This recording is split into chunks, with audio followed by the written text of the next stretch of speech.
Welcome back, everyone, to the Star Series Season number 3, brought to you by StarLadder and iLeague.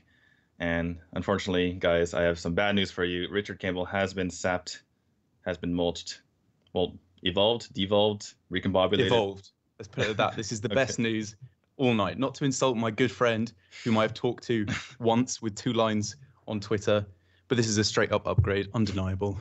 Okay. How are you doing? Well, I'm doing all right. How are you doing? Derek Brown, he's our caster for this last match of the day. Rich had to go, unfortunately. So we have Fr0zen against BunnyHoppor coming up next. And since we've asked Firebat, we've asked Rich, we've asked myself about these groups and these players. So we'll get a fresh opinion. Derek, what do you think about this particular matchup? I'm a big Fr0zen fan. I've got to be honest. Ever since I saw him recently at the Bahamas, his parents cheering him on from the crowds, I've just been a total pro Fr0zen player. And since he created, well, maybe I think he created, at least very popularized my favorite deck since Ungoro in the Giant Anaconda Druid, I'm hoping for him to take this one. I hate to say it, BunnyHoppor. Well, both of these players are in desperate need of a win here. Both of them with 2 losses on their hand, I believe. So yeah, we're just dire straits. And not only just to keep alive the chance to get top 2 in the group, but just to be able to be in the running for 3rd and 4th place if that comes down to it. So, you accumulate enough losses and you can't even get into that. So for both players, they're looking to get this win here. And yeah, super, super important. Just to stay in the StarLadder for next time as well. As you've said before, it's even more crucial than before because it's not just you're out of the tournament, it's you're out of the tournament this time and next time. So most certainly all to play for. Now the story for Fr0zen here is that most players have brought your standard rogue, paladin, druid, and either your rogue gets banned out or one of the other decks gets banned out. But typically your 4th class ends up being the big question, like what are you going to go with? A lot of players have found success with the Gunther Mage, but some of the players who didn't decide to do that have found themselves in a bit of trouble here. Now, Fr0zen didn't bring quite that lineup, and he's found himself with a few, problem decks, so to speak, though it has only been 2 series. It's variance obviously always plays a part in when it's such a small sample size, as you've said, but clearly thinking he's going to be finding some success in this Shaman build. Having cast previous series today with Fr0zen, what kind of Shaman are we expecting to see here? Is it the super late game Spirit Echoes control Shaman or a slightly faster version that we're seeing here? Well, it's basically just Jades. Just Jades. Just Jades. There's Spirit Echo in the deck, but you're not really Spirit Echoing anything particularly important. It's not like White Eyes or anything like that. It's just lots of Jade stuff. Double Farsight to cycle through his deck and sometimes get some tempo going for him. But yeah, it's just all Jade all the time. And even has the Jade Chieftains in there. So. And here we can see a situation that seems to be happening all too often when you build your Murloc Paladin deck to not be the all-out aggressive whole bunch of 1-drop Murlocs that you can go for, but instead go for the slightly later game mid-range version of Murloc Paladin, where you have a gentle Megasaur on 4, but it's not going to be hitting any Murlocs. And although that's not bad, you're basically playing a Lost Tall Strider. A 4-mana 5/4 is not the worst. It's just not going to be fantastic at getting a nice aggressive start because as you go into the late game, the Paladin's going to have really nice big threats of their own in the big Jades, and they're going to have fantastic answers to the big threats that you're going to be playing, like the Tyrion and the Light Lord in the Hex. Well, we saw in the last series the very reason why you would go for a more mid-rangey deck, because when you're playing the aggressive variant, either you get a fast start that your opponent can't deal with, or you lose. And in the last game, we saw that Nyman didn't even have the greatest of starts, and even in the face of lots of Jades, he was still able to finish it out, which is obviously a very big deal. So, Fr0zen, trying to figure out the best way to deal with this Hydrologist. We see that the best way to go about it would be to throw in his Jade Golem first, and try to test it out that way. But clearly he is thinking, throwing that in first. If it's Redemption, I want to be able to attack in and resurrect it. It's interesting that he decided to go for the Noble Sack there rather than the Getaway Kodo. Obviously a higher tempo play because you're fighting back against the board more efficiently, but not giving yourself a do-over, I suppose, if you want to put it that way, with the Hydrologist. It's an interesting line of play, whereas the Getaway Kodo would have made a fair amount of sense as well. But on this turn 4, that True Silver Champion is looking mighty fine indeed to just smash away that Hot Spring Guardian. It was a good bluff because Good point. you typically go for redemption over the noble sacrifice, right? And people looking at Fr0zen's play thing like, oh, from our perspective, it's like, oh, it's noble sacrifice. Why would you ever attack with your weapon first? But if it's redemption and you're worried about the Murloc getting buffed, then you do it in the order he did it, which means that he's able to take out the 2/1 redeemed minion with the golem. And so BunnyHoppor doing that way allowed himself to potentially go for the Gentle Megasaur this past turn. Unfortunately, unless he got the perfect buff, it was going to be taken out regardless. So that's why you saw him go for the Chew Silver. So despite the correct, or the bluff working out itself, the fact that the Hot Spring Guardian came out kind of nullified that. Exactly.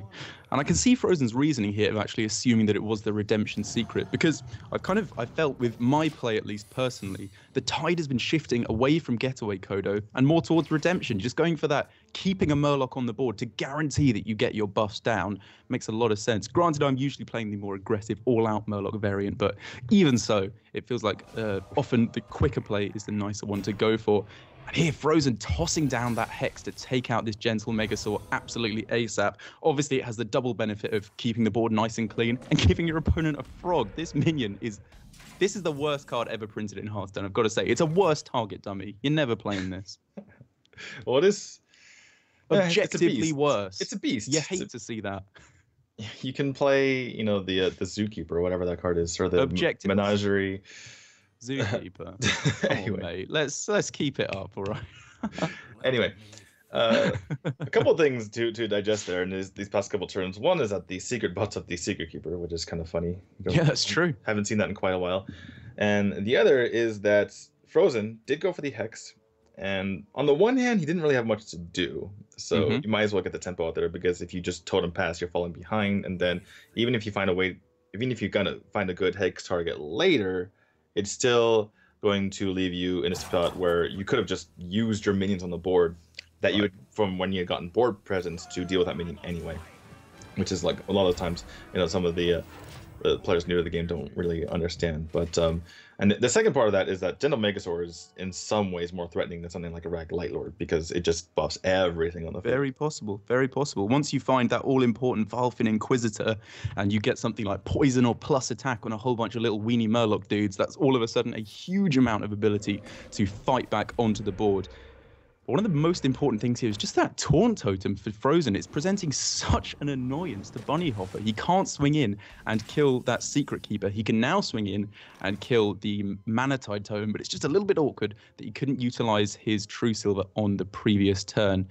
Now with 2 Consecrations in hand, he can afford to be a little bit more liberal with his use of them. So although we're unlikely to see it on this turn, because it just helps to remove a whole bunch of rubbishy little totems, can be used in the coming turns to help keep this board nice and clean, so we can start slamming face with that Lightlord and the Curator as well. Yeah, absolutely. And BunnyHoppor is kind of considering what to do this turn. He picked up Consecration, which doesn't really help, obviously, because he already has another one, other than the fact that, he now knows he has 2, so he can use one perhaps cavalierly. But as I just said, D2. Oh, sorry about that. I got distracted for a second. It's been a while. Okay. I often have that effect on people. It's fine. Okay. Yeah. Anyway, see, this is your first cast today. This is my 5th cast today. I'm gonna just throw that out there. All right, mate. Anyway, all right. But yeah, it seems like just curator to kind of throw that out there. I've been talking to my girlfriend all day. That's way more taxing. Yuck, yuck, yuck. That is. You do have a point there. But yeah. Anyway, all of the not listening to co-caster aside, I kind of curious at this decision to go for this rather than go for the Curator, because the totems weren't really very, very threatening. So let's think about it. The threatening things that you're scared of when there's a whole bunch of totems are obviously Flame Tongue Totem, Bloodlust, if that's in the deck. I'm not sure if Fr0zen's running that. And Spirit Echoes can actually be pretty scary on a board full of totems. Just being able to play them again and presenting another huge annoyance, it makes sense. And you don't want to be playing your Curator into a board that suddenly they play a Flame Tongue Totem and it's just completely wiped out, because you don't have many minions, but you do have 2 Consecrations, which you can use, as we've said, a little bit more liberally. And now that he's got a nice clean board here, he can completely clear up this board, then play Tyrion, then play Lightlord, just start slamming down these massive boys. And he's starting to look in a pretty good spot, because there's only 1 Hex left in hand and in the deck for Fr0zen. You really do like to play to the crowd, don't you? These massive boys. Anyway. Yeah. Well, BunnyHoppor could be concerned about the second hex, considering... I'm 2 minutes away just from getting out my fidget spinner and just spinning on that, just to keep the crowd happy. Just lean full in with the memes. Sure. But yeah, BunnyHoppor, even though he's seed 1 hex, there are 2 Volcanoes and Spirit Echo that have been stuck in Fr0zen's hand for a while, so he can, rightly can expect those to potentially be, a second hex in hand. We do see that Fr0zen actually just top decked it last turn, but he's going to go with the Light Lord first, which certainly makes sense in that regard. Yeah, so obviously you would rather have your Light Lord hexed, I think, because even though you're not getting any healing value out of it this turn outside of the 3 health your hero, which is pretty irrelevant. Well, 1 health. Oh, sorry, yeah, 1 health after the Wicked Flame, so very irrelevant. But the Tyrion that could come down later, you'd much rather get the Ashbringer from that and then start slamming it into the face of your opponent. And as you've said, you mentioned earlier on that the Gentle Megasaur can be more threatening than even some of these big minions, because this is all just being wiped off. You play the Ragnaros, it's going to be Volcano. You play the Tyrion, it's going to be Hexed. But if you've got a board full of stuff and you play the Gentle Megasaur, get a Divine Shield on it, get plus health on it, that's a lot more difficult to deal with. Yeah, definitely, especially because Volcano, obviously has a limited amount of damage that is going to be dealing. Fr0zen decides, I can't be hero powering any longer. Gonna go for the thing from below right now. Need the tempo out there. Can set up for potentially a Spirit Echo next turn. He's going to be at 7 mana, I believe, next turn, so he can do that with the Jinyu Water Speaker, provided that Tyrion isn't played, needs to hex that. He's going to be at 8 mana next turn. Is he? If I'm correct, because he wasn't on the coin, but I could be wrong. I can't see the counter there, but yeah. So we are going to see going for the Curator here, has the Primordial Drakes in his deck, which could be very useful to clear out the totems if it skips away from, he is at 7 mana, you were correct, I do apologize. It was just a guess on my part anyway. So. Yeah. But the Primordial Drake is obviously fantastic if you've fallen behind on board. So his primary game plan, plan A, is to get ahead on board. You play your Finja, you play your Murloc stuff, and just get really far ahead on board if possible. But if that doesn't work out, you trade in your smaller minions, and then you play the Primordial Drake for plan B, and then you go back to plan A, and hopefully win that way. This is it. I've planned it out. Sounds like a really stubborn deck. You're like, no, plan A. Well, I guess I'll go to plan E so that I can go back to plan A. We love plan A. That's it. You got to play stubborn as a gastropod. Well done. All right, well. I wouldn't have minded if you just hung up the Skype call there. I was tempted to do it myself. Okay.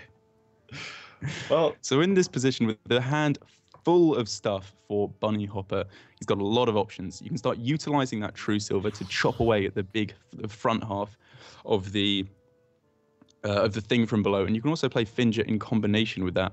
But I was looking at Kodo and first thoughts here. My first thought was Kodo plus True Silver, and you clear the board. Ah, yeah. Which is always nice to clear the board. Well, you almost clear. You almost clear the board. It's okay, never mind. So that's not a good play. So Finja, Kodo clears parts of the board, and you use up your whole mana. So it seems reasonable. Everything else is just kind of okay. I suppose you can buff up your Finja if you so choose to. I don't know what's going to kill it anyway. Yeah, I think, well, the 1 health on the Curator, you're obviously just afraid of Maelstrom Portal. With 1 damage from a Shaman, that's always what you're going to be afraid of. But given that's not represented from Fr0zen, obviously we can see, that one health on the Curator is going to be incredibly annoying, because just standing in the way of that Jade Chieftain, leaving it unable to take the value trade on the Kodo, it's going to work out really, really nice. Then you can follow up with killing something up with Finja on the next turn, and then start to buff everything up with the Gentle Megasaur and just go completely ham. But Fr0zen is obviously going to be thinking that in the back of his head. You've drawn a beast off the Curator, which makes you think that could very well be a Gentle Megasaur. So I might just want to completely clear off this board with a Volcano at this point. But I suppose you're sacrificing too much from your own side of the board here. So you're just going to bolster your side. And then if you fall too far behind, then you go with plan B of the Volcano. Yeah. The Megasaur doesn't always get, the plus health, so perhaps the Volcano, like you mentioned, can just take it out afterward. It was an awkward turn for Fr0zen. The thing that stood out immediately was just Jade Lightning plus Jinyu Water Speaker. However, he wants to get the Spirit Echo value, and once you utilize the minions that you have, you aren't able to use the Spirit Echo anymore. So Valuing that, I think this is the best he could have done given the situation. I think that's exactly it. You've got a hand full of spells and you've got a board full of minions. And once that board is cleared, as you said, I'm copying you here now. You can just full on have a go at me. I'm saying your exact point again, but you're just reiterating. At least you acknowledge that I said something. I didn't give you the time of day. Anyway.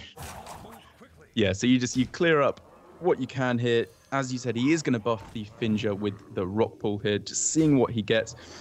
You'd obviously rather play the Gentle Megasaur on a board of minions, on a board of Murlocs that can attack, because then you can get the buff immediately. You're not scared of it being cleared off, but just it's too valuable here. You're too afraid of a clear, and the choices he gets here, not a defensive option, but a disgustingly powerful offensive option.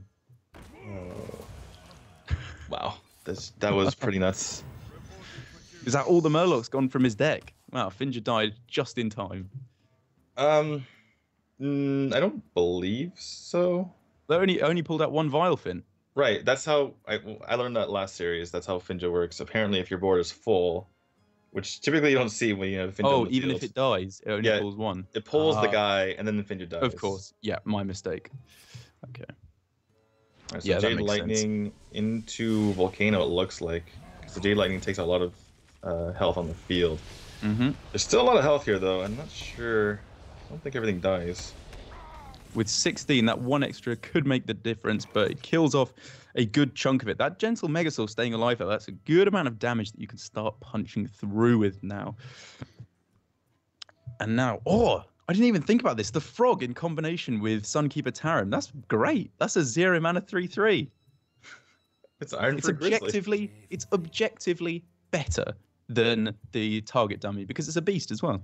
Objectively better. Wow. Old claims being thrown around here, I know.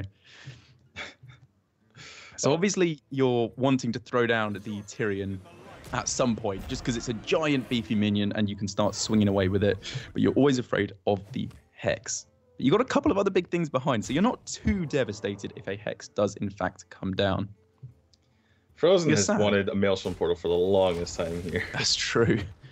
That's very true. And wow. Well, I guess he's still useful for the Primordial Drake, yeah. Yeah. And you saw him draw 3 cards, so you know he has the Primordial Drake in hand. It was just juicy. That's a juicy tech. Well, even if there was no taunt left in the entire deck, and there's no way to give anything taunt for the rest of the game, I think you'd still Hex. Yeah, because unless there's like some larger minion that you maybe want to Hex, right? But yeah. Just the You've seen is so powerful. Yeah. I can totally see your reasoning, and as we know that there is the Primordial Drake, Fr0zen's line of play, he doesn't just go as soon as he sees it like an idiot that I am. He actually thinks about his plays, and that's why he is sat there. Okay, we're Sunkeepering, apparently. Oh, we're going for the 3/3 Frog. I love it. Wow, double 3/3 Frog. I don't know how Fr0zen deal with this. Frog. It's too much. All right, Lightning Storm's basically one of the only ways. BunnyHoppor is just sitting here saying, hippity hoppity, get off my property. Oh my goodness. Wow. What have you turned this cast into? A better one. I can't argue with that, actually. So it does go for the Black Knight on the Tarim. Obviously not as valuable as killing off the Primordial Drake because you're missing out on a +1/+1 of stats, but you just need to be keeping up on the board at this point because this is a big push for damage now. This is 12 damage on the board, 16 with the True Silver, so you are looking at very, very quick lethal if you don't start fighting back against this board, and you have no more AoE in hand, so you are going to be fighting back with your minions. No class taunts being presented here, so going with the Bog Champ here. It's not a bad minion to get, but obviously you would rather have another Tyrion now that the first one has been hexed. I wouldn't be surprised if you actually didn't know the name of the card. You've been calling it the meme name for so long. All right, mate. All right, here is the Storm. He can get double Wrath of Air potentially. He's gonna go ahead and draw first. It looks like. That was exactly what he needed. And with the Wrath of Air in hand, this demonstrates the power of Spirit Echoes on just totems. Because in this matchup, or against board-centric matchups, if you can get spell power back to your hand, you guarantee yourself the ability to beef up your AoE spells. Against Taunt Warrior, it's more fodder for the Ragnarok's hero power. Against Quest Rogue, it does literally nothing, so you're just dead anyway. But against a lot of other matchups, it's pretty good. And he's going to give himself another Black Knight as well here as he takes out the Bog Creeper. So Primordial Drake is not feeling too good here if you're BunnyHoppor. And suddenly, he had this massive board all gone, and he cannot play one of his biggest minions. That was unbelievable. That single top deck. Oh, I don't want to make it seem like an RNG thing. He had the spell power in hand. He kept all that stuff. He knew that that was his out, so he played it really, really well. Did Fr0zen, but that single card just made all the difference in the world here. And also, BunnyHoppor just unable to play that Primordial Drake unless he's in the most desperate of positions, because as you've said, he knows that that is dying. Yeah, and even Spikeridge C just feels not the greatest here. Looks like he's going to bait out the Black Knight right now. Would you say he's going to... No, don't do it. Would you... No, just stop right there. Well, the one getting debated here is potentially Fr0zen. I guess we already said that, but in a greater way, because now he can equality into the Primordial Drake and take advantage here. He's already seen 2 hexes, already seen 2 Black Knights, strangely enough. Yeah, so here you can slam down that equality into Primordial Drake. Or just not use the equality, because you can that makes the board sense anyway. Too. Yeah, I like this line of play. Save the equality, you have the Consecrate in hand for yet another backup. If you fall behind on board, again, you still have another contingency plan. And now the stuff going back into hand for Fr0zen. The only really scary thing is going to be that Jinyu Water Speaker, because the totems, while I've said time and time again that they can be nice little tech options to beef up your stuff a little bit better, it's not the best, and you really would rather have nice big minions. BunnyHoppor here going on the aggressive, not even trading out for that Jinyu Water Speaker, and would rather just attack in with the Stegodon here. Can be killed off by Maelstrom Portal, so isn't going to work out fantastically for him. I think he feels like if the Jinyu trades into the Primordial Drake, he's kind of okay with that anyway. Because now the Primordial Drake doing its job, it's just being a big fat taunt in the way. Right. And Fr0zen says, you know what, I'm not going to be stubborn. Because, you know, that happens all the time, right? You're playing a ladder, and then their 4-2 goes into your face, and then... your 4-2 goes into their face, and you have like a 4-4 on the board, and you're like, no, I'm not going to take the trade because screw you. But yeah, he's just like, whatever. Well, not a whole lot to do here for BunnyHoppor. It's like Aldor. He knows there's another. I think there's another Jade clause, which is worth kind of saving your Hearthstone for to kind of cycle it into your deck a bit more. He is pretty far though, considering how much he was able to get out with the Finja. Yeah, that's true. With the Finja and the Curator, I'd say he's definitely ahead on card draw, given that Fr0zen, I think, has only drawn 2 from both of the Manatide totems. But this is a pretty sad position, because the Murloc Warleader in your hand here, you just so much rather have found the Valfin Inquisitor earlier on. Because imagine if both of these little guys were, instead of Silverhand recruits, Silverhand Murlocs. It would just be so much better, because then they're 3/2s and you're slamming into face with them and you just feel so much better. But even if that was the situation here, they're probably going to be cleared off with a Maelstrom Portal anyway. And this is the situation where BunnyHoppor is falling behind on board, but he's not that sad about it. You're obviously never wanting to fall behind on board, but you have a board reset option. Yeah, he does technically have a board reset option, but... What do you mean technically? He does. Right. But he doesn't have much stuff to do after that. Right. He needs to finish up the game. He has less cards. Fr0zen has more value in his deck. He has Jades that go up to 10/10. Right. So BunnyHoppor needs to finish out this game, and he's on the clock, and he doesn't want to be spending 6 mana dealing with the opponent's board. He wants to just kill his opponent. He's getting close, though. He's getting there.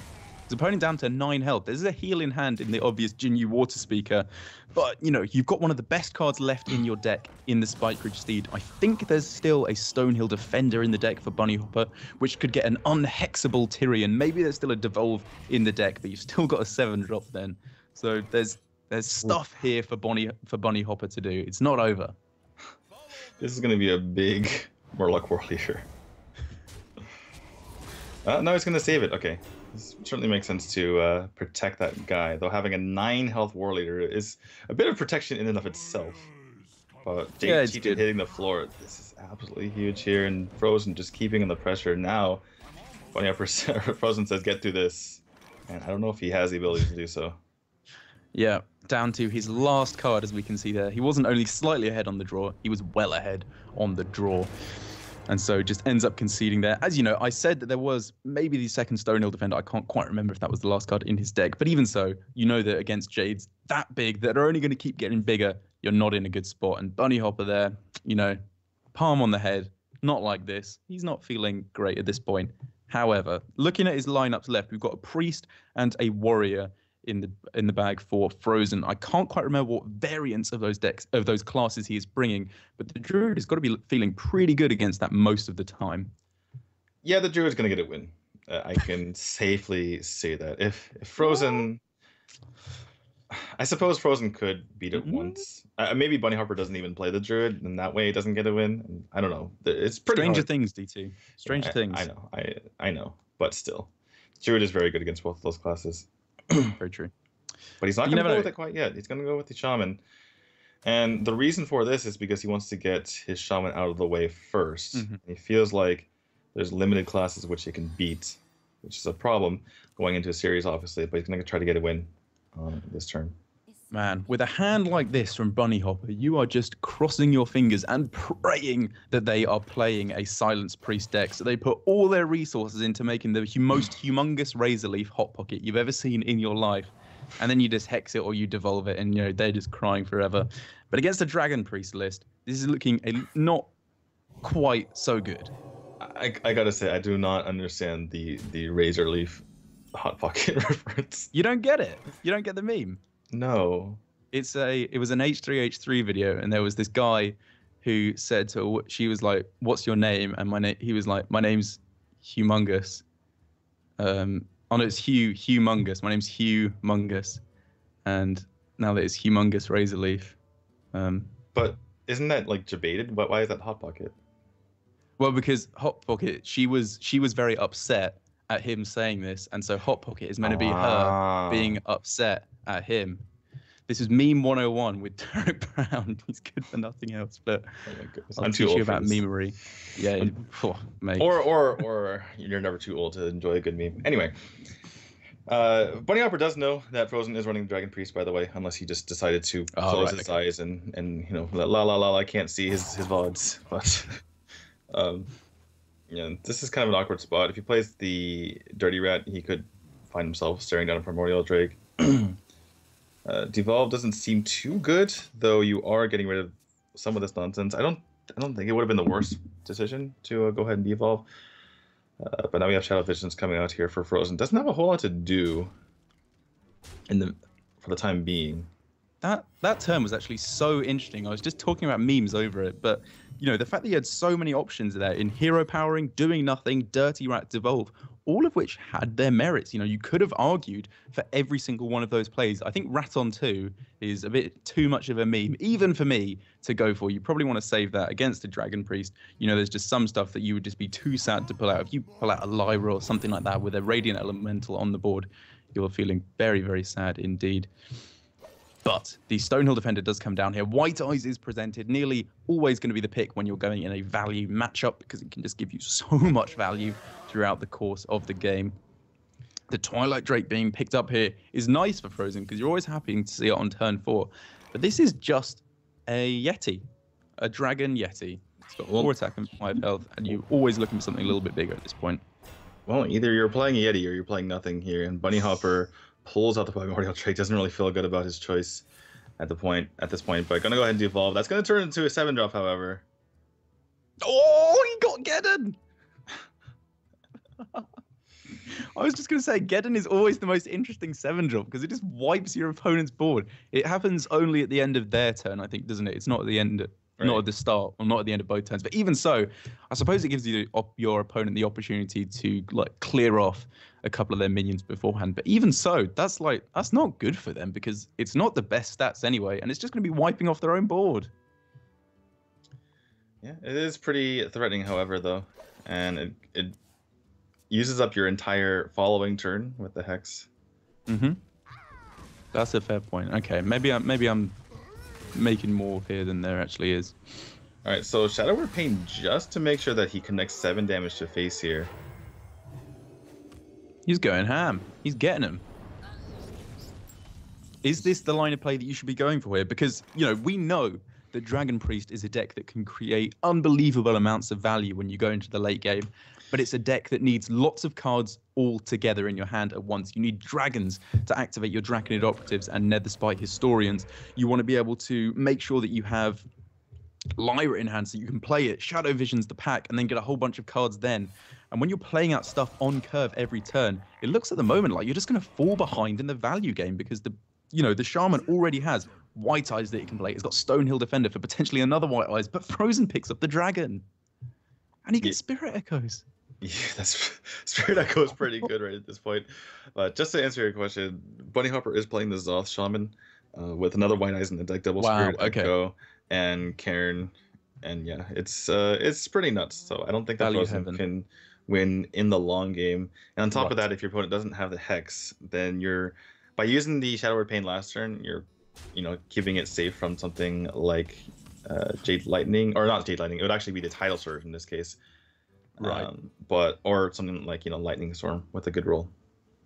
So Fr0zen, from what I'm hearing you saying here, given that we've got a N'Zoth Shaman deck from BunnyHoppor, Fr0zen just needs to be keeping on applying a decent amount of pressure. You're not going to be winning in the hyper late game with value because now that there's no longer Entomb, those Death Rattle minions are going to be going off most likely, unless there's some other way that you can deal with it. I suppose you could get a Hex or a Devolve off of the Operative as we saw presented there, but you need to be applying constant amount of gentle pressure, attacking into phase where possible, using the fantastically statted Draconid Operative to just keep on slamming in. And Spirit Echoes is going to be just the right amount of value where you can, not investing too much mana or too many cards into it, but once your cards die, you just keep that going. Maybe you get another Spirit Echoes off the Draconid Operative that you Spirit Echoes. That is true, the infinite value. The literally infinite value. Actually, I talked about this before. I think the only infinite value is Elise into pack into Elise, because if you think about it, infinite value means that you put more cards into your deck, right? Because you're eventually going to fatigue. Through casting with you a bunch and listening to the rest of your cast, I've heard that blooming story so many times. That's just your favorite thing to say, isn't it? It's my favorite because it's the actual infinite value, right? If you get Cabal Curry, it is actual infinite value. You eventually fatigue. You can put as many 2/2s on the board as you want. But anyway, I'm sure someone in chat has heard me say that story a bunch of times as well. Anyway, press 1 if you have. I forgot to tell chat to press F for respects for Rich Campbell, who got. Oh well, do that now as well. Anyway, BunnyHoppor in kind of an awkward spot because he knows he has so much value. He just needs to hold on here. Yeah, he just needs to be playing this stuff out as quickly as possible, and taunts are a fantastic way to give you the time to do that. Choices, sadly, for the Mastodon going to be between the Hot Spring Guardian, and maybe the Earth Elemental there, sorry, but this just feels like a fantastic way to just keep up on the board. You, as you've said, just have to survive a few more turns until you can find AoE to go with the... oh my god, I'm completely forgetting the name of the card. The 5-mana 4/6 Halaziel the Ascended. I do apologize. Yeah. To go with Halaziel so that you can heal up and then put yourself in a fantastic position. But oh my good lord, the Dragonfire Potion here allows for a huge amount of damage to keep on coming through for Fr0zen. He is applying this constant pressure that I was talking about. He's got the game plan just right. He just wants to kill as quickly as possible, and he's putting that pressure down, like you mentioned. And this frog every turn has got to be super MVP. Absolute MVP of Hearthstone in general. Press F to pay respects to Frog. Halaziel Coin Volcano is a thing. He can also Halaziel and Tidal Surge for the double healing. So how much stuff have you got on board? You got 12, 15, 16 after you attack in 21, and then the Halaziel as well. So there's way more than 15 health on the board. So you're just praying that this kills as much stuff as possible. But you do know that this is going to be guaranteed to get you 15 extra health, and you also know that it's going to be the literal worst animation in the history of Hearthstone. I hate this so much. Yeah, we're looking at a Skype screen, so let's see.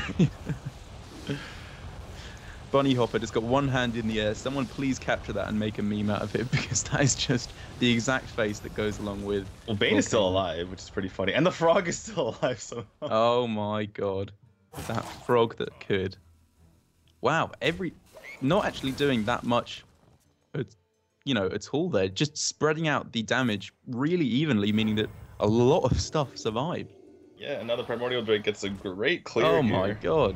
And 11 more damage to the face, back down to 8 you go here for BunnyHoppor. This is such an interesting game, though, because, obviously the thing that everyone says with the modern iteration of Dragon Priest is that it's lost the value for constant pressure. And it definitely has, because you don't have Twilight Whelp, and you don't have Wormrest Agent, and you don't have a lot of the other fantastic early game cards to apply that constant fast pressure that you often use to try and kill Jade Druids back in the day. But this is a way that the Dragon Priest is still using its fantastic minions in the Draconid Operative, Bookworm, and the Primordial Drake as well, to apply that constant pressure that you need to take out an opponent in the late game. In the mid game even, this is not just a super late game control deck. This can get you. Yeah, BunnyHoppor feeling forced to use his Tidal Surges here. Unfortunately, he's giving his opponent, yet again, the Draconid Operative. Doesn't know if there's a dragon in hand, and yes, there was, as you see the expression here from BunnyHoppor. And wide eyes, thank you very much, says Fr0zen. Oh my good lord, look at this. So now, what is BunnyHoppor looking for to delay this? Lightning Storm, just a little bit too late, because all of a sudden all these minions are looking very, very beefy indeed, and a single Lightning Storm is just not going to get the job done. So you can double taunt up, potentially triple taunt up if you get the taunt totem. Didn't happen, but Hot Spring Guardian into White Eyes here feels pretty good to just build a massive wall and make sure that Fr0zen pays for it. Well, unfortunately for BunnyHoppor, one death kills him right now. He's doing what he can, man. Yeah. He's going to go ahead and play the thing from below so he can get the Spirit Echo value, because he needs that in order to finish off this game. Unfortunately, he is going to die, and Fr0zen is going to be able to take game number 2. Fantastically done from Fr0zen now. I think right from at the start of the game, as soon as we saw, I think it was on turn 5, maybe turn 4, he Shadow Word Pained the Dirty Rat. And as you said, he did that just so that he could slam in 7 damage to face. And from that point, we knew his game plan. He was just going to try and get him as quickly as possible with this kind of mid-range to control deck that is the Dragon Priest. And he didn't wait around. He didn't try and eke out every ounce of value that he could. He just got what he needed to close out this game. And with the help of some pretty fantastic Dragonid Operatives, he managed to get there. So really, really nicely done from Fr0zen there. Yeah, you can tell his game plan. It certainly worked out that he had the Spirit Echo to help fuel that. But we're going to go with the Druid now from BunnyHoppor. And this is the deck that I mentioned was almost guaranteed to get a win. This particular matchup is very good for the Druid. It is very good for the Druid. I will agree with you there. But this is going to be another game where Fr0zen's game plan is really similar. He knows that this is a kind of control-y deck that he's playing now, which is, similar to the Dragon Priest, and it's a mid to late game control-ish deck. But he's up against a Jade Druid, so he knows that in the late game, he's going to be losing again. This is another matchup where in the hyper late game, he's not going to be winning. So he needs to be the aggressor here. And he's got a decent cards to do that. Picking up the Armor Smith there is really nice as a 2-drop when you don't really want to go for the Fiery War Axe. And then you have Stonehill Defender. Maybe you can pick up a Bloodhoof Brave off of that. Then you follow up with the Alley Armor Smith. You are completing your quest at a very rapid rate at this point. And that's exactly what you need to do. You need to get that Sulfuras as quickly as possible so that you can kill your opponent before their Jades get too big to like the 9-9, 10-10 range, where they no longer die to your hero power. Yeah, not just being able to kill off the Jades, but being able to get that before your opponent can get, just a wide board that you need to use Brawl or something on. So working out pretty well here for Fr0zen. Gets a 5-drop, which now he can coin into. And like you mentioned, the Armor Smith was a really big deal in allowing this to happen. He was able to play out a 2-drop, didn't have to force the coin into the Stonehill Defender, and now everything is falling into place here for Fr0zen. Well, we say that it's still not looking fantastic for him. He's looking down an opponent who has 2 nourishes in hand. So BunnyHoppor is absolutely not going to be running out of stuff at all, because as the taunt warrior, I should say, people get offended when you call it control warrior, and rightly so. This is a different deck. This is quest warrior. What you're looking for is to play a brawl, because the Druids are very vulnerable to single massive swing turns because they can only develop so much afterwards if they haven't drawn a lot of cards. So if they're using both Nourishes and filling their hand back up every single turn, then all of a sudden when you use the Brawl, they're just going to play out Giant Jades again. But if that wasn't in hand, then Fr0zen can go for the game plan of completing the quest, playing the Brawl, and getting in that little bit of damage that he needs to crawl over the finish line. But that is just obviously not going to be the case because BunnyHoppor has another Jade card to play down here, and then after that fact he can just start slamming down these Nourishes and drawing a million cards. No hyperbole. I like how Fr0zen is playing this very aggressively, by the way, smacking the face. Yes, as the Taunt Warrior, you feel inclined to play the control matchup like you mentioned, right? Because you want to take out everything from your opponent's side. And yes, in the future, everything that you take out is, better odds for your Sulfuras. But for right now, he's using his opponent's life as a resource to his advantage. If you put pressure on, you force BunnyHoppor to react, adversely and perhaps go for a weaker play if ever he feels like he's getting too low. And that allows Fr0zen a bit more leeway in order to use his Sulfuras in the future. So every point of damage to BunnyHoppor's face matters right now to set up for those future turns. And what you're thinking, the reverse of using your own life as a resource, you're going all Tai Chi on them and using their own strength against them. I love it. Well, a lot of times people underestimate the strengths of going face. I know that's kind of blasphemous, right? But you called me a meme lord, and you just went smoke, smoke, smoke. Right. No, there's definitely people who play too safely, though, right? And yes, the reason why you want to put as much pressure on as possible is because you actually sometimes gain resource advantage by doing so, because they have to use multiple cards to get out of that situation. In this case, he perhaps gets more tempo because BunnyHoppor would have to use, he'd have to make sure that he's not dying rather than developing his own minions.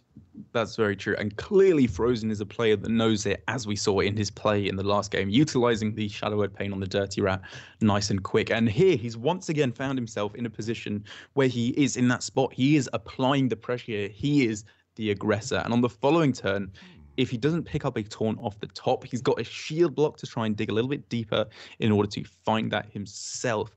Because, as we've said, he just has to complete this as quickly as possible. And now he's played, 1, 2, 3, 4 taunts, I believe? Which means he's getting close. He's over halfway, if I'm correct in that assumption, because he played the Stonehill and everything else that's on board. Right. And just to reiterate what we were talking about before, as far as Fr0zen being aggressive, you know that it takes a while for your opponent to build up Jades. You also know that, it takes a while for them to draw through their deck utilizing things like Nourish, and even Gadgetzan is sometimes pretty expensive. So you can see that coming into effect here. Fr0zen just going to go ahead and play a bit of a tempo Ravaging Ghoul. Not even a tempo Ravaging Ghoul. This is an aggro Ravaging Ghoul. This is a ghetto map Ravaging Ghoul. Just look at this. That giant Bloodhoof Brave is looking really, really scary. Yeah. And as you've said, maybe he can back BunnyHoppor into the position where he has to use this Feral Rage for heal. Well, I suppose he has 2 Earthen Scales in hand, so that probably won't happen. But even so, he's, as you said, he's going for that game plan, playing as aggressively as he can to just win in the mid game. Yeah, and even if he doesn't win in the mid game, like we've been saying, it'll allow him so much more freedom to do, to utilize his Sulfuras in the future. And you can see BunnyHoppor, he's on the back foot. He can't just sit here and take this anymore. He can't just, make Jades. He can't just Nourish. He needs to make sure that he's not dying at this point. Picks up a really nice hand, though. You can go for the Jade Idol here to play a Jade and shuffle a Jade. I'm not actually sure, if you had the option, would you opt to not shuffle there? No. You want as many cheap Jades right now as possible. And you don't want to be stuck in a spot where Jade Idol's off the top. You can't play them, right? Right. If you can't play the Jades off the top, then you just have a dead card. And every single time you get a Jade, your hand is already clunky enough, right? So every Jade you get off the top, you're like, okay, well, that's an extra massive Jade that I put on the board. Okay. I like your thinking. So Fr0zen's primary concern here needs to be to not play around any of the board sweeps that Druid has available to them. So that means he is thinking, how do I protect myself most of all against Swipe, and Primordial Drake. It's a really tough balance to make, because obviously you want to keep as many minions as you can off of exactly 1 damage to prevent swipe, but you also want to keep as many as you can off of exactly 2 damage to prevent from Primordial Drake. So he's clearly thinking really hard here. How do I maximize the amount of pressure I can keep on the board? Because he's got his own Primordial Drake here, which he probably wants to play as well, and that's exactly what he's going for. He is sacrificing off 2 of his minions willingly here just to give his Bloodhoof Brave the maximum chance of surviving until the next turn.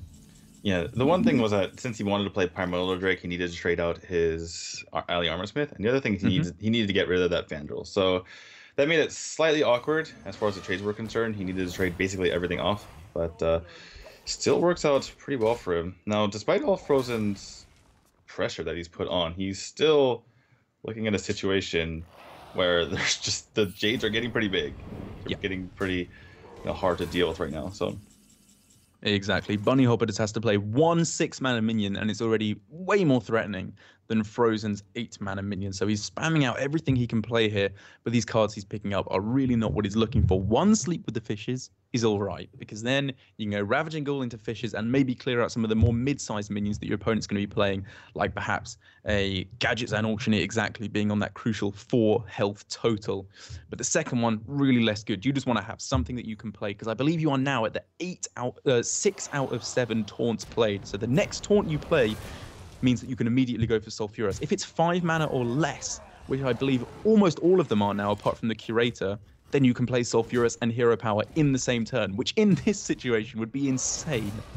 Yeah, Fr0zen needs a taunt right now, though, because BunnyHoppor is finally taking back board control, and now he's going to start just winning the game. Stonehill. Oh, even that's too expensive, isn't it? It would have to be 2 mana, so it'd have to be Dirty Rat, which wouldn't even really be that good. Well, Acolyte's one of the best cards in this deck. At least it gets to draw through now. I guess so. Ooh, just more little piddly cards. That's not what he needs. We've said it again and again. He needs that taunt if he wants to close out this game. And now BunnyHoppor is saying, right, you've been slapping on me with your little tiny attack minions, and now he's just turning around, winding up for a massive old fist to punch in Fr0zen's face.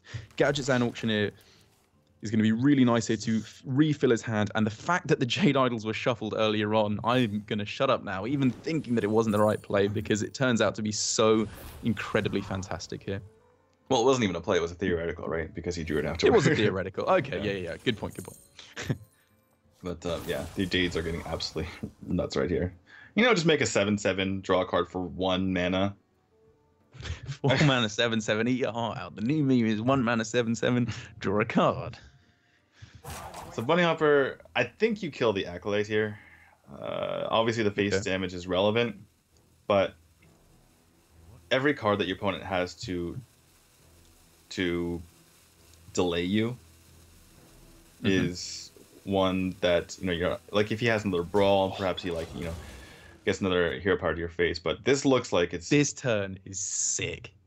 You just go, and you get the Tar Creeper as well, right? So you just go Whirlwind, double sleep with the Fishes. You clear that whole board, and then all of a sudden you can play the Ragnaros. Oh no, because you're spending 5 mana, right? Well, you can complete your quest at the very least, and then you're going to be left with 2 mana, so you can go with the Warrior hero power on this turn, and then on the following turn, you're starting to slam down your Rag hero powers. Your opponent is still left with only 8/8 Jade minions, so that they still die to that all-important Die Insect hero power, which is a huge deal, because you have to keep that board clear, because if you don't kill your opponent in the next 1 or 2 turns, this is over. Yeah, I feel like it's going to go a few turns more. Well, because BunnyHoppor is going to continuously just make a bunch of golems, obviously. And then he has lots of armor. He has double Feral Rage. He has an Earthen Scale. So put on a massive golem. Right. So even with the brawls, Fr0zen's going to be in a tough spot here. But if he can land a couple to face, obviously it's going to be a big deal. So we'll see how BunnyHoppor is able to navigate this. But just looking at the situation, if BunnyHoppor doesn't get spectacularly unfortunate and plays this, correctly, so to speak, I think that he just has this in the bag. I don't want to be I don't want to be a Debbie Downer here, but I think the phrase in England is negative Nancy, but Debbie Downer is fine. If BunnyHoppor plays his excess men, he's going to overdraw. He needs to consider that. Yeah, And he is considering it because it looks like he is probably not playing it. He is at the full 10 cards in hand. So any spell he plays here isn't going to help him clear it out. He would have to play the Gluttonous Ooze if he doesn't want to overdraw. And it looks like he's leaning towards doing that, but in the end, just goes with the Earthen Scales, very, very close to the rope. So no matter what he plays, he's going to have to play it out remarkably first. That unbelievable Hearthstone APM coming into effect as he shuffles his Jade Idols here. Yeah, getting the extra health on the JP, or excuse me, the Jade Golem is actually pretty huge here. And Fr0zen just wants to get all the damage to face. Doesn't know that there's double Fair Rage in the hand of BunnyHoppor here. The reason why Fr0zen saying that was a bit of an error was because he would have been perfectly fine with the Rag Shot just hitting onto. But I don't know, because you're bringing your opponent down to below 16 here. Obviously, the Gluttonous Ooze brings you back out there, and I suppose you can be fairly safe in assuming that a Feral Rage is going to come down in order to bring them back up that 16 health total. But it was putting him in a position where he could potentially have closed out with 2 lucky Rag Shots. But one of the most important things that I want to point out, actually, is on the last turn, when BunnyHoppor didn't actually develop too much, it meant that Fr0zen was not forced to use a Brawl. And that's huge, because now he has 2... Oh, sorry, I just muted my mic. Well, he can just brawl down whatever BunnyHoppor plays and prays that it's not too big what survives, and pray that he can just slam these Ragnaros hero powers to face to finish it off. The 9-9 survives, and a 10-10 is left behind. Oh, an 11-11, my mistake. Yeah, this is the issue here, right? At this point, it's one of them. There's issues aplenty here. Yeah, I don't know if Brawl even does anything at this point, because you're dying so quickly, and if you're not hitting the face, then you're just going to lose the minions on the board. Even your Rag Shots don't even kill the minions on the board in the first place. That feels pretty bad. Yeah, you feel like your 8 attack, fireball, or 8 damage fireball should be able to kill the minions on the board, but Garrosh just looking at his little rubbish firewall, going, nah, I don't even want it. Rubbish. Yeah, this looks like the beginning of the end.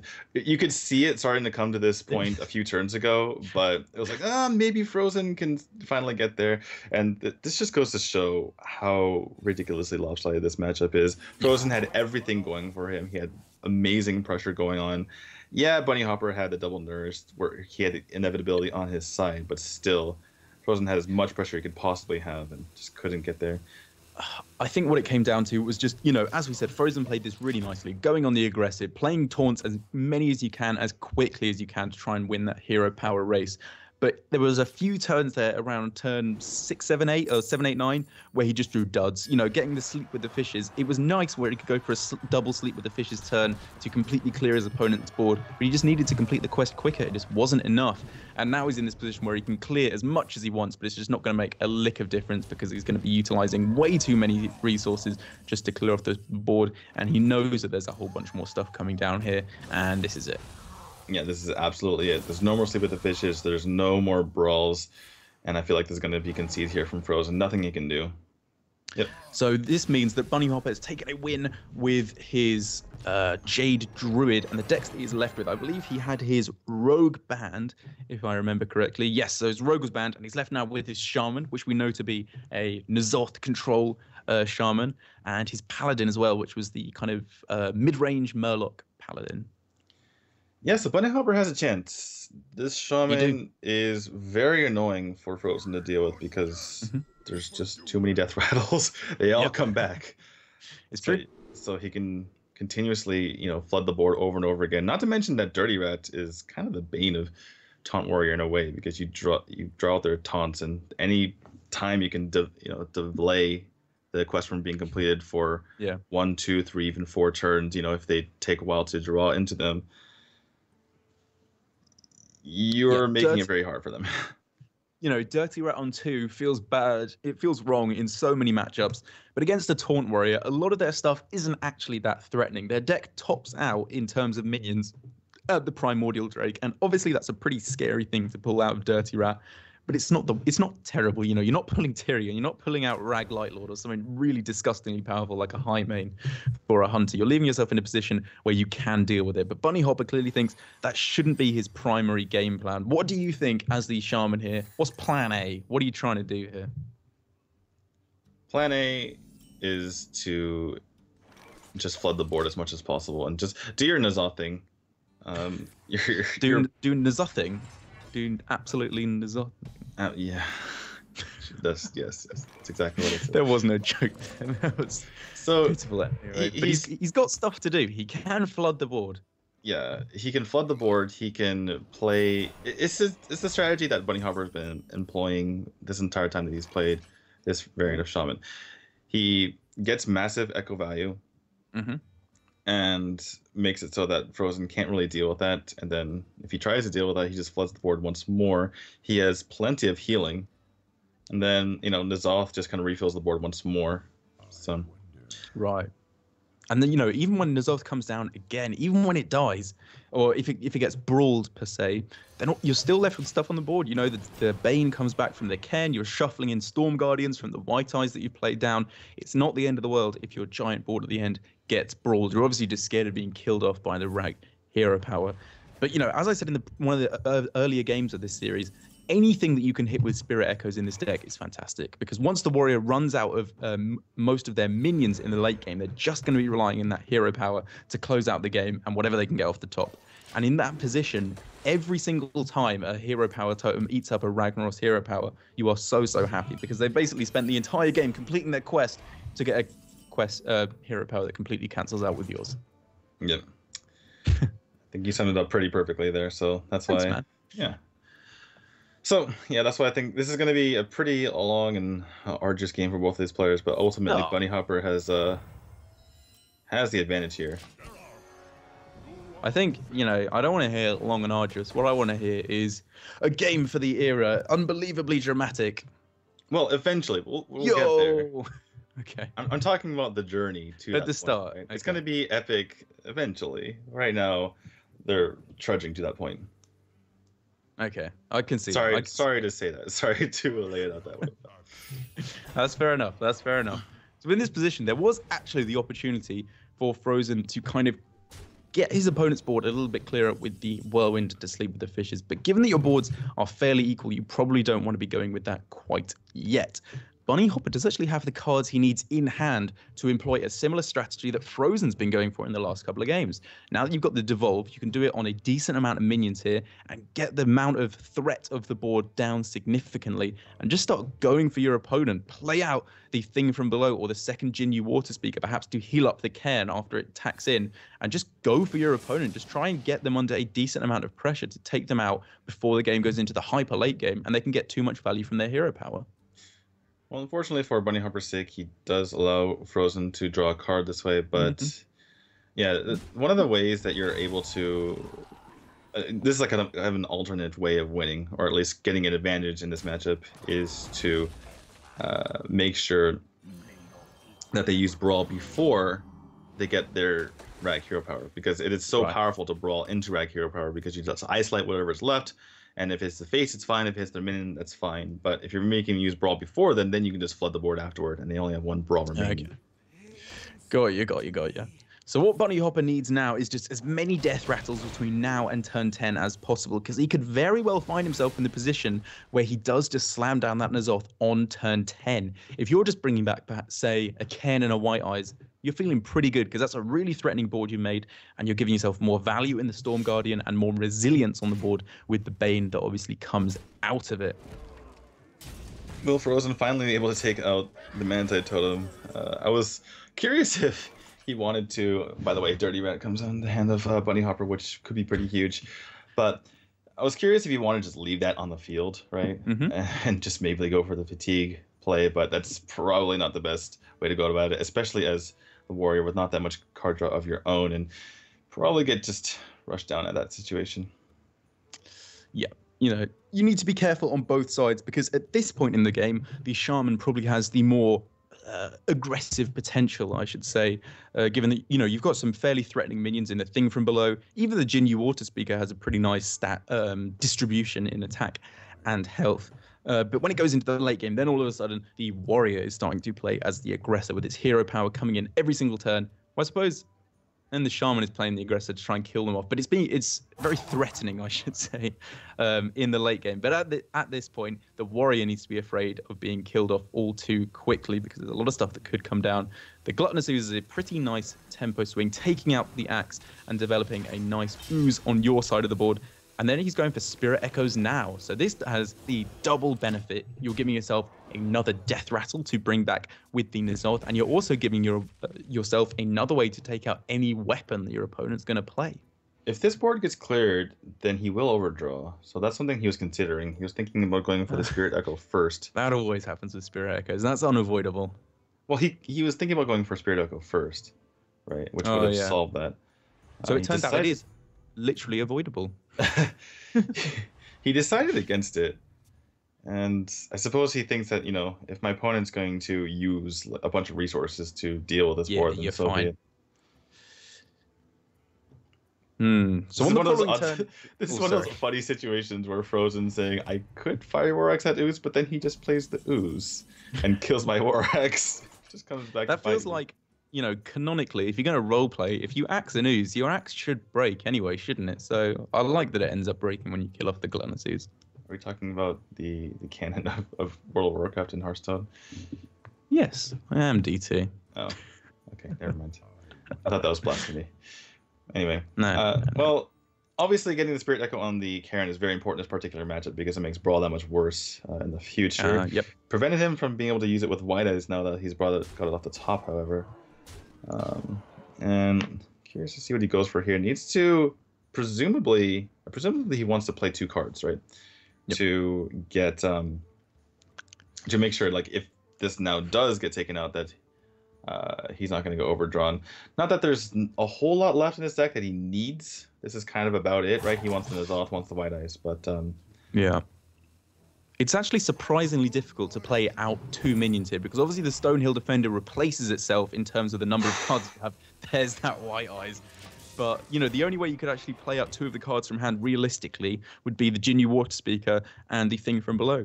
And I guess he's thinking here, once again, if he wants to clear off my board, that's fine. I burn 1 card, but I don't really care. I'm bringing back 2 Kens and 2 White Eyes if I manage to play them all out when I summon N'Zoth. That's crazy. That's so nuts. Well, he could have Dirty Ratted there, and that's what I thought he was doing, attacking first, because he was like, well, there's going to be some wimpy taunt in the way. Have you kept track of the taunt counter, by the way, for Fr0zen? Oh, no, I haven't. I've been too focused on the Shaman side because that's been the way more interesting half of this game. But we saw a fair few at the beginning, didn't we? Because we played out, the Tar Creeper, the Bloodhoof Brave, and the Ali Armorsmith, which all got devolved. And this is the Bloodhoof Brave. So I think this is either number 4 or 5, but I could be mistaken. I'm going to go with 4. All right, well, BunnyHoppor continuing to lay down this pressure here. Again, I think I'm perfectly fine with him just throwing stuff on the board. I suppose he's worried about double brawl. Because if he... And by the way, the quest is at 4 out of 7. So, hey. Nice. Nice. So if he plays out everything onto the board, and then it gets brawled here, he still does have the Spirit Echo minions to play, though. So I don't know if it's... Oh, he can just play this Ooze again, though. This is sick. Kill off that Axe. Lovely. Getting both charges out of the way and healing yourself for a very nice 3 health as well. And then in this position, you've got a whole bunch of options. You can, the Jinyu Water Speaker, getting the value while you can on the Ken seems nice. Could go for Hero Power into Thing from Below. Completely fills up your board. Looks like he's going for Dirty Rat, though. What do you think about this? What's his thinking when he plays out this Dirty Rat? I think that this is kind of a last-minute thing, obviously, because he could have, taken that out with one of his minions on the field. I suppose he doesn't want to commit the White Eyes quite yet. He can save that for Spirit Echo later on. So BunnyHoppor, instead of putting a lot of pressure on, he's going for the really, really late game here, it seems like. This is huge, though. Look at this. Just look at this entire board clear, apart from the Bane, with the Sleep with the Fishes here. This is exactly what Fr0zen needs, because he's completely dealt with his opponent's board, but he hasn't had to use that all-important Brawl. The second Cairn can be played here, which is once again buffing up that N'Zoth to make it even more threatening. But obviously, although Brawl isn't perfect against the N'Zoth because you're still going to be left with a couple of Death Rattles left on the board, or a couple of Banes, I should say, left on the board. Is still probably your best option. All right, so BunnyHoppor, you saw him hesitate last turn. He was thinking about playing the Jinyu, but realized that, you know, the only other source of healing in his hand is Halaziel. Didn't have, you know, sort of AoE, and it's really hard to get that much healing off of your opponent since they don't play that many minions later and on in the game. But you know, he was kind of stuck between a few things. Do I save for the Echo value? I don't know when I'm going to draw Echo. I can't really play cards out of my hand, or I can't play the mana type because they could just start making me overdraw. So I do like him just playing this outright. I think he has enough refills that the brawl isn't going to matter all that much. So what this is all about at the moment is a dance about baiting out the removal, the board sweep removal, basically the brawl from Fr0zen. Because what BunnyHoppor wants to do is he almost wants him to play brawl, to bait it out so that he feels more comfortable in playing the N'Zoth. And he also needs to consider how many more waves of threats do I have? Because even if this board's cleared up, the next load of threats that he could play wouldn't actually have to be N'Zoth. He could go with something like White Eye's Thing from Below into Halaziel the Ascended. And then that's a really threatening board once again. And then if that's cleared as well, then you can play the N'Zoth. He's got so many threats here, and there's only one brawl in Fr0zen's hand. Even if there were two, he'd still be in quite a scary position. So this is looking really nice for BunnyHoppor. And things just lined up really perfectly for him here. He got all his really important Death Rattles early on, and getting that Spirit Echoes and the Stonehill Defenders earlier on. It's just value overwhelming. Yeah, theoretically, you know, he's going to get a ridiculous N'Zoth. But theoretically, if Fr0zen had like a perfect hand to deal with what BunnyHoppor has, you know, BunnyHoppor could find himself in a rough spot where, you know, double brawl comes out. It deals with, this is a true thing. It deals with two, you know, sets of two, like basically the 4 Karen, and all of that kind of stuff. But after that, and you think, well, he has so many Storm Guardians in his deck, right? He has multiple White Eyes as well, so it shouldn't be too big of a deal. However, if you're just putting a Storm Guardian on the field every single turn, you could still get burst down by, you know, that Rag Hero Power. So that's what BunnyHoppor's thinking.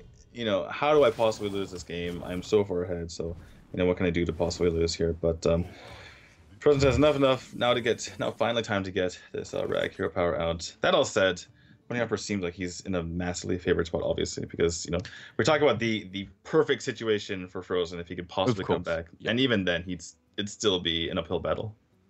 So here's the thing. He has now completed his quest, though. That pickup of a Taunt in the Direhorn Matriarch, actually the best card he could have picked up in his entire deck there, I would say, because it's the biggest threat he's got, and it's also completing his quest. But that is pretty huge, because these minions, if he's able to get a little bit lucky with these Ragnaros coin flips, there you go. I know you've been spamming it in chat for ages. I'm not even looking at chat, but I know it's there. If he can get a little bit lucky with these Ragnaros hero powers hitting exactly what he wants in the right minions, they can actually be in a pretty decent spot, because after he uses the Brawl, takes out the majority of what comes down after a big N'Zoth turn, then maybe he can clear up with the hero powers. But as you've said, I'm playing devil's advocate here. I'm trying to make BunnyHoppor seem in a worse spot that he's in, because things are looking nice for him. Yeah, they're just really brutal here for Fr0zen. He's not even going to go for the Brawl here, and hits the Totem, like you mentioned earlier, trading hero power for hero power. Well, it had Taunt. Of course it hit that Totem. Yeah, I just don't know how I still don't see how Fr0zen gets out of this one. Gets to draw 2 cards here, which is really nice. Well, 3 actually, because you draw with the actual damage on the Acolyte as well as the Battle Rage. But another Storm Guardian being shuffled in here, and 2 more will be shuffled in after the N'Zoth comes down and the White Eyes die again, and the Spirit Echoes again. Oh my God! Someone get Trump on the phone, the Hearthstone one, not the President one, because there is so much value going on here. BunnyHoppor can't hold all this value. I love how you're like, oh, Fr0zen gets to draw 3 cards, and BunnyHoppor's like, yeah, just look at this one. Yeah, just sit down, okay? Hold my beer, okay? I'm gonna show you how to draw some actual cards here.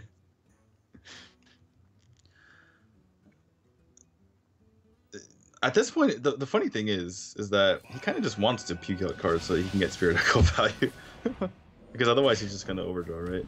Yeah, there was actually, in a tournament I was doing recently where Eloise was playing, she was in this exact position in where she was playing a control shaman against a taunt warrior. She was feeling really, really in a nice position, But, you know, if she played Spirit Echoes on her board, she would just get back a whole bunch of totems because they were what she played first. And her other bigger threats that she played afterwards, her hand was too full. As the Taunt Warrior was just clearing nothing and just taking a few small hits.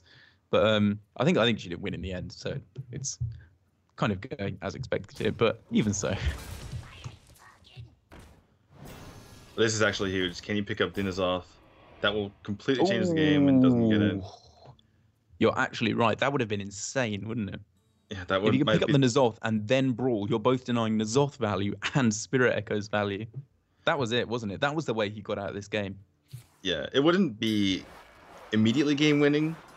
There was still an opportunity there for BunnyHoppor to finish the game because he just has a bunch of 10/10s in his deck, but that was step one for Fr0zen, and without that, I just don't see how this works out. And that was by the way, this is the best minion for Fr0zen to have live, and the worst one for BunnyHoppor. He wants to actually just get rid of this mana totem. He just wants to get rid of this guy.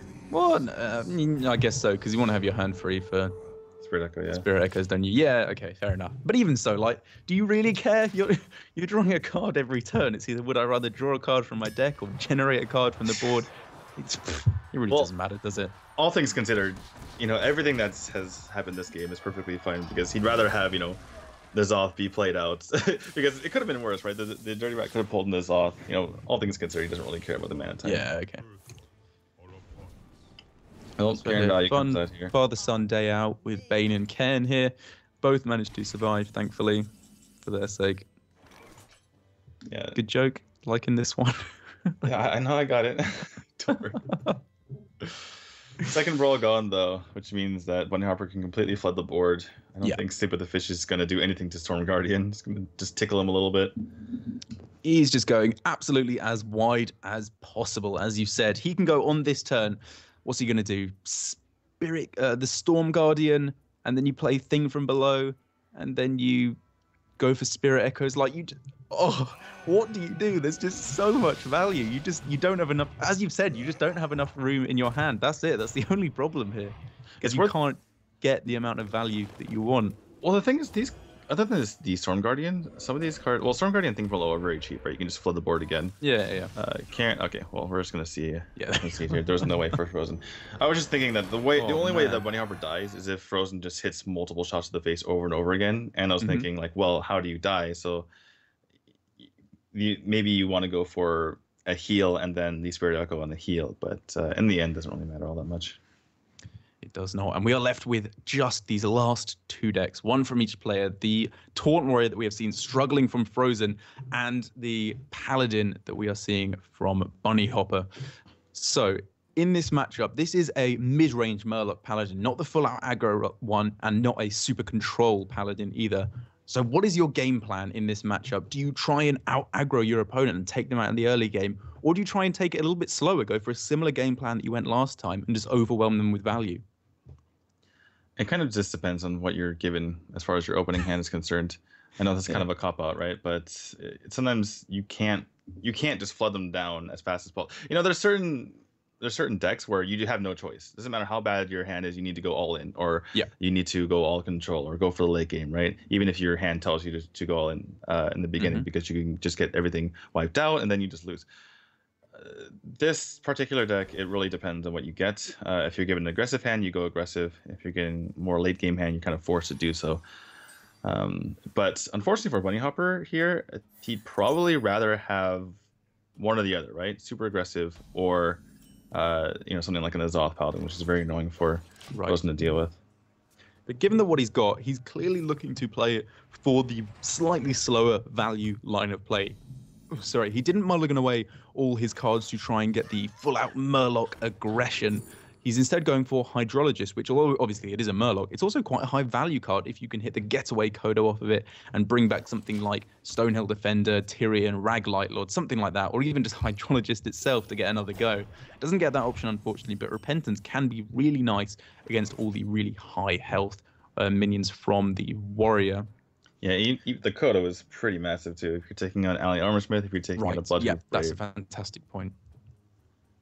And he's playing on curve here, you know. It's not aggressive, and it's not do-nothing control. It's just mid-range. You're just playing your stuff on curve, generating a decent amount of value, gets the Tyrion Fordring. There it is. I couldn't see because the card was in the way. I thought it might be the Grime Street Protector, if that's the name of the card, the one that gives Divine Shield. But it is the Tyrion Fordring, which is obviously what you're looking for because there's no transform effects in the Warrior deck. So it is going to be getting you that all-important Ashbringer out at the end. I wonder if BunnyHoppor gets greedy here and waits for an Alley Armor Smith. He could just go True Silver right now with his Hydrologist. He'd be rewarded. He is just going to go for Oh, he'd do it. Wow. Juicy. Well, this is the problem with the Taunt Warrior, right? As BunnyHoppor, you know you're eventually going to get Kodo value. It's going to happen. It's going to happen. Yeah. Wow, this is going to be painful. Look away, guys. It's going to be great. This is what you want to see. Yeah. It depends on which side you're on, right? If you're rooting for Fr0zen, look away. If you're rooting for BunnyHoppor, let me get you some tissues. To be fair, I kind of at the start of this cast was saying, you know, I love Fr0zen. He's such a great player, so innovative, and I'm like, yeah, crush him, get him, Kodo. You're kind of a slave to the perspective of the screen, right? If we're watching, if Fr0zen was on the bottom, it's true. You're like, no. It's very true. I'm a slave for awesome Hearthstone action. I'll put it that way. Fun, wholesome card slinging action. All right, well, second Armor Smith will kind of get in the way. We haven't seen the Repentance played quite yet, though Sunkeeper Terran could deal with that accordingly. So had the option all throughout here, this turn and the last turn, and even 2 turns ago, where he could have coined out the Repentance, and every single time along the way, it would have actually been pretty damn fantastic because you would have either taken 5 health off the Bloodhoof or 6 health off either of the 2 Alley Armor Smiths.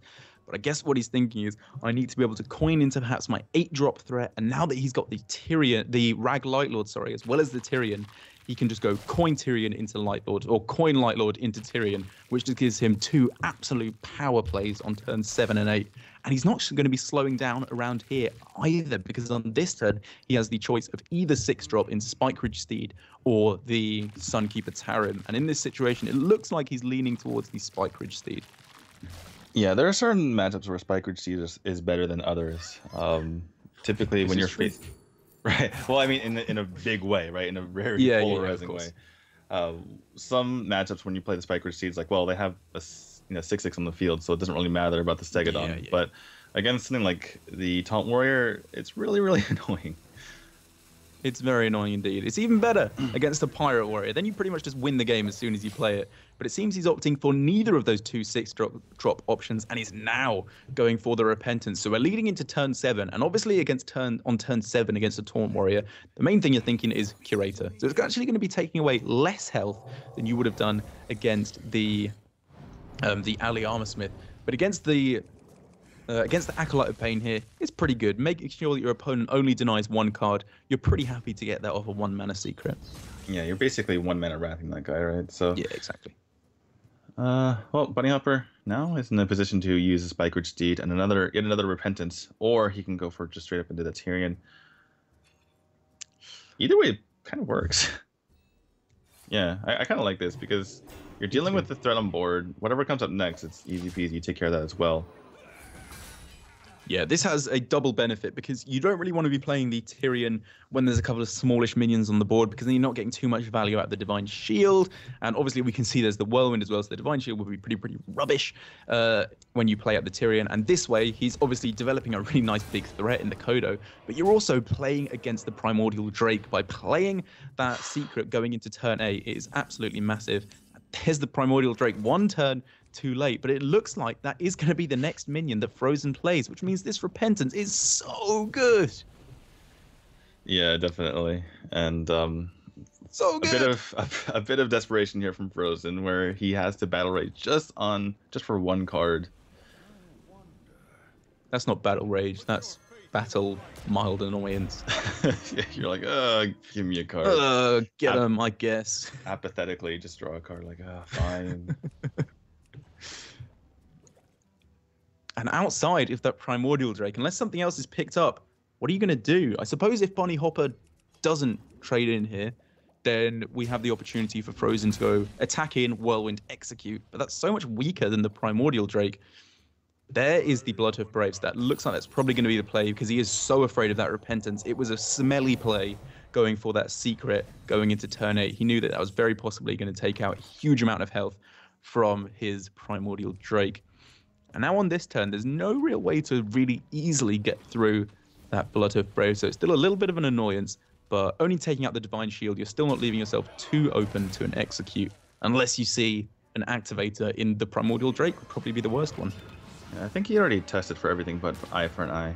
And so, yeah, BunnyHoppor's throwing BunnyHoppor's throwing his second large minion on the field, and in a way you're like, well, now you're guaranteeing your opponent kills one with Brawl, but perfectly fine if a Brawl comes out in this particular situation, then you get to flood the board. But Drake into Execute means that Drake into Fishes is no longer a thing. His Spike Ridge Steed is so good. Yeah. Oh my lord. Big fat Tyrion. I want a big fat Stegodon. I want to poster that on my wall. For reasons. Put your face. And now the Volfin Inquisitor is huge. It's a 1-mana minion off the top of your deck, which on turn 10, usually you're going to be baby raging about. But in this position, you can play it out and you can hero power. And then on the following turn, hero power, Murloc Warleader into Gentle Megasword. That is such a power turn. You're then going to be pushing forward so much pressure. And if you get something like plus health or the Divine Shield, it's resilient pressure. It's not going to be cleared off so easily with a Whirlwind effect into Sleep with the Fishes. Yeah, BunnyHoppor can just continue to push, 10 damage this turn, hero power pass. Like, there's no. I guess so. He doesn't need to do anything. There's a tiny clock because Fr0zen might be able to pick up a taunt and get the quest going, but he's doing 10 damage a turn or 11 with this extra hero power. I don't think he really needs to commit more to the board. It's pretty obvious that Fr0zen's waiting to be able to clear it. So if you commit to the board bigly, as one might say, and then go for the Gentle Megasaur, if you play a few Murlocs and then go for the Gentle Megasaur, if you can hit the Death Rattle plants, the living spores, that's great, because then you're filling your board up with a load of stuff, and then you can play the Sunkeeper Tarium afterwards, and then it buffs them all up to 3/3s. But if you don't hit that, you're leaving yourself real vulnerable to a Brawl, which is obviously what BunnyHoppor's thinking. But then he also has to weigh this against the potential of a Whirlwind effect coming down, because you don't want to have these little guys cleared off by the Whirlwind, not only because they're adorable, but also because they're pretty good. So he's going to go for the Gentle Megasaur, kind of a mid-of-the-way play to protect against Brawl, because he's not playing the War Leader, but also to protect against the Whirlwind effect. I don't know. He doesn't go for the plus health. He's getting them. Oh, okay, well, Dirty Out comes out, which means we're probably going to see a Brawl. But do you care if a Whirlwind comes out? Because then you're still hitting him in the face for 80 string with your Tyrion. I guess so. So it's not perfect, though. Finja is pulled out, though, here, though. Man, it seems pretty good to me. I don't know. I like hitting my opponent in the face for 8 when they when they don't brawl. Like, you gonna brawl? Okay, sure. I'll just. Okay. And it does work out because it meant he got out more damage on the previous turn, and they're going to be going to a Brawl anyway, which was obviously very telegraphed by the Dirty Rat play. Only a 1/1 survives, which means it can be cleared up very nicely by the Ravaging Ghoul if he wants to go for that play. Sulfuras doesn't work out perfectly here because you can't hit anything of value with it. But I suppose hitting into the Stegodon could be good to clear up with Sleep with the Fishes on the following turn. But in this position, you're looking at a relatively clear board, and you can just keep smashing in with that hero power every turn. And it looks like that combination of Ravaging Ghoul into Sleep with the Fishes could just win you the game. If it clears off any decent amount of minions, you are looking in such a fantastic spot. If BunnyHoppor wants to, if he really wants to, he can play Sunkeeper Tarium and then play the Murloc War Leader, and then he's smashing in for 10 with his little guy here. And now that he's seen a Brawl, maybe he just goes for that. Maybe he just goes as aggressive as possible and thinks, if I don't actually close out the game soon, I'm probably not going to be winning. Yeah, we do see the Whirlwind effects and Sleep with the Fishes in the hand of Fr0zen. So he has a way to start clearing this board. And that might be his ticket to victory here. Despite the fact that BunnyHoppor seemed to be in commanding position this entire time. So what picks is there left in BunnyHoppor's deck that could be nice for him? Actually, the fact that he's keeping the coin is huge. If he gets Stonehill Defender and gets Tyrion presented, he can play them both in the same turn, which could be exactly what he needs to get back in this game, because that hero power is looking really threatening now. But another Tyrion could be exactly what he needs to keep these Ashbringers coming into face. But True Silver Champion is decidedly worse. The worst card in his deck that he could have picked up here. Well, Oh. BunnyHoppor. So you just got to get it here. Yeah, you've got to just get these swings into face. You just have to race your opponent. If they play a taunt, you have the backup plan of Equality into Consecrate to keep swinging into face. You can go hero power into the into Sunkeeper Tarim here. Even coin out an Aldor Peacekeeper. Yeah, I was gonna say, what if you just go all in, go hero power, Sunkeeper Tarim, coin Aldor, and then you have Equality Consecration afterward, and then you have two silver attacks as well. It's going for it. You don't want to go all in a lot of times like this if you can't help it. But I think at this point, BunnyHoppor, he put himself into the position where he has to. And Fr0zen, the worst card in his deck. That is a terrible pickup. It's Karma. The True Silver was picked up for BunnyHoppor, but the War Axe for Fr0zen, and you can tell he is really upset about that, raising his head up to the sky. Game. Is that it? Yeah, there's 11 on the board and Consecration in hand, and there's no way to kill the minions on board. So BunnyHoppor is going to 3-0. He's going to 3-0 the Taunt Warrior. That feels terrible. This was so close. And he's not playing a slower control N'Zoth Paladin, so he didn't have that constant backup plan of the N'Zoth to come in the late game to bring him back. If he was going to win this game, it would be through just eking over the finish line, and that is what happens. You can tell he is so relieved there.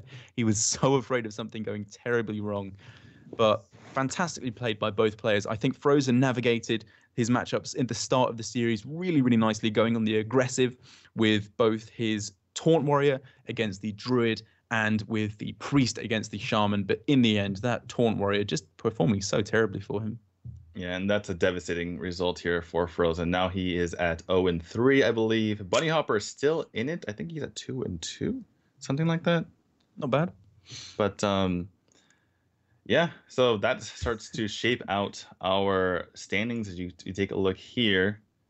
And yeah, BunnyHoppor is at that 2-2. So right in the middle, not really where you want to be. You need to get the top 2 spots in the entire group of this stacked field, obviously. So Fr0zen, he's kind of stuck in a position where not only is he worried about not getting top 2, which is kind of out of the question at this point with 3 losses, but he just needs to get, 3 or 4 to get the last chance, or even, worst case scenario, he needs to get 5th or 6th so that he's not out of the Star Series in the, for future seasons. So. Yeah, exactly. That's it. It's, as you've said, it's not over for him yet. He can't get into the top 2, or, as he said, even the top 4. It's just playing to make sure he gets invited next time so that he can redeem himself, because not even getting invited back, I think was pretty bad, especially when you're a player as good as Fr0zen. They can't leave you out in the cold.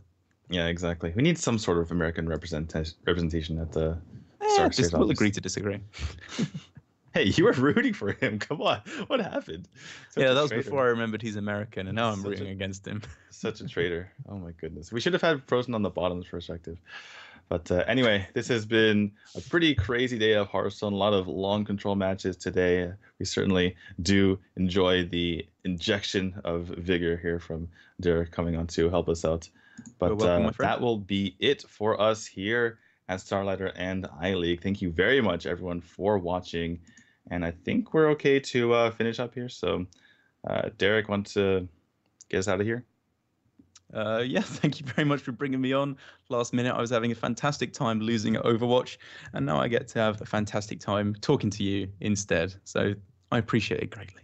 All right. Thanks, everyone, for watching, and we'll see you guys tomorrow as we finish out well, not finish out, but continue to progress in Group A as we have more matches, starting off with Tice versus BunnyHoppor to start our day. So make sure you tune in tomorrow at the same time.